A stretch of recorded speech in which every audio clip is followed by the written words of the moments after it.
It's a beautiful day in the ANU kitchen garden today.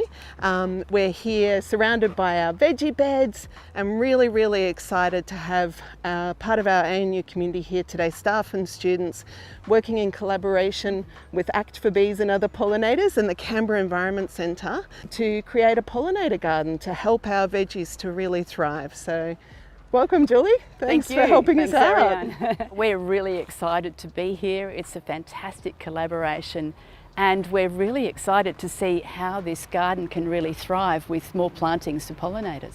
So this garden has actually got a really great establishment of flowering plants, which makes a really wonderful foundation for what we're going to do. Well, you go get started, and all right.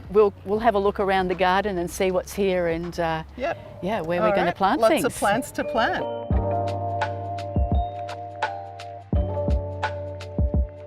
So now I'm just going to talk about all the different ways to make a pollinator-friendly garden, and some of the plants that you can plant in your garden and ways to plant them that will best attract a really wide range of pollinators.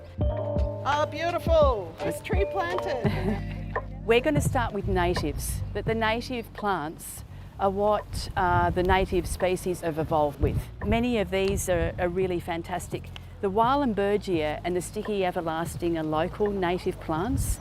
So wherever you can, find a local nursery and plant clumps. So really, a pollinator, particularly native bees, they've only got a flying range of about 500 metres. So we want to put things together so they can have a feast all in one spot. Then we've got the shrubs, the bigger shrubs, which again are callistemons and grevilleas. And also the native rosemary is really great. We've also got borage here. It's got beautiful purple flowers. They self-seed really easily, and they actually refill with nectar every 20 seconds. So they are always full of bees. Those flowers will actually help the bees to come here, and all dotted all the way through you'll see pumpkins, and those flowers are going to help the pumpkins to grow big, right? We're going to have huge pumpkins come next year. Another essential part of a pollinator garden, but also a garden for biodiversity, are water stations. The bee stations are often good to have either pebbles, rocks, or whatever, so that there's a landing spot for bees to land on. The other thing is really important is no pesticides. So that includes fungicides and herbicides, all the ides. So Peter Abbott, our local bee expert, who has been studying the bees at the Botanic Gardens for a number of years, has just recently published this book. I really highly recommend you at least have a look at it and purchase it, because we have so many different beautiful bees. And then Kit Prendergast has done this Bee Hotels for Australian Bees. So she's done a lot of research on what bee hotels are the best for Australian native bees. These bee hotels are really long. They're much longer than the ones in the shops.